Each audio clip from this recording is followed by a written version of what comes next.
Internet বন্ধ করে গণহত্যা মামলায় সজীব ওয়াজেদ জয় ও জুনায়েদ আহমেদ পলকের বিরুদ্ধে আনুষ্ঠানিক অভিযোগ গঠনের শুনানি আজ। এই মুহূর্তে ট্রাইব্যুনালে আছেন সহকর্মী আফজাল হোসেন। সরাসরি যাচ্ছে তার কাছে। আফজাল,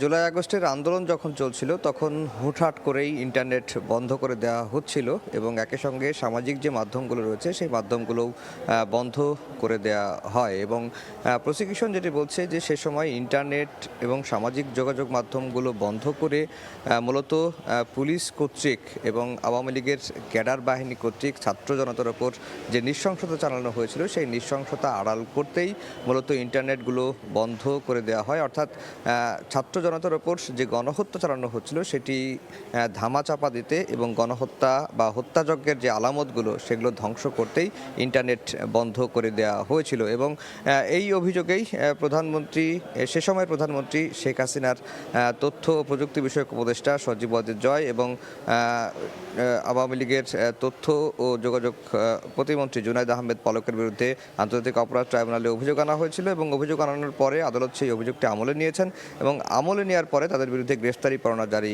করা হয়েছিল। কিন্তু তারা দেশের বাইরে যেহেতু সজীব ওয়াজেদ জয় পলাতক রয়েছেন, তারকে হাজির করার জন্য পত্রিকায় বিজ্ঞপ্তি দেওয়া হয়েছিল, তিনি হাজির হননি। সে কারণে তার পক্ষে স্টেট ডিফেন্স নিয়োগ দেওয়া হয়েছে এবং একই সঙ্গে জুনায়েদ আহমেদ পলক যেহেতু কারাগারে রয়েছেন তার পক্ষে আইনজীবীরা এই মামলার শুনানি করছেন। আজকে রাষ্ট্রপক্ষ তাদের এই দুইজনের বিরুদ্ধে অর্থাৎ জয় এবং পলকের বিরুদ্ধে অভিযোগ গঠন চেয়ে শুনানি শুরু করেছেন। সেই শুনানিটি এখন আন্তর্জাতিক অপরাধ ট্রাইব্যুনাল 1-এ চলছে এবং প্রসিকিউশন আশা করছে তাদের বিরুদ্ধে বিচার শুরু করার মতো যথেষ্ট তথ্য প্রমাণ, সাক্ষ্য প্রমাণ তাদের হাতে রয়েছে এবং তাদের বিচার শুরু হবে এমনটি তারা প্রত্যাশা করছেন।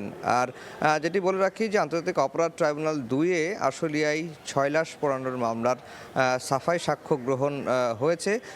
এই মামলার পুলিশ ইন্সপেক্টর, তিনি এই মামলার আসামি, তিনি নিজেই আদালতে সাফাই সাক্ষী দিয়েছেন এবং তিনি আদালতের কাঠগড়ায় দাঁড়িয়ে সাক্ষীর ডকে দাঁড়িয়ে তিনি দাবি করেছেন তিনি নির্দোষ এবং তিনি শুধুমাত্র দায়িত্ব পালন করেছেন, কোনো ধরনের অপরাধের সঙ্গে জড়িত তিনি ছিলেন না। এবং আসামি আরাফাত, পুলিশ ইন্সপেক্টর, তার সাফাই সাক্ষীর পরে তাকে এখন জেরা করছে প্রসিকিউশন। তো এই ছিল ট্রাইব্যুনাল থেকে আমার কাছে সবশেষ খবর।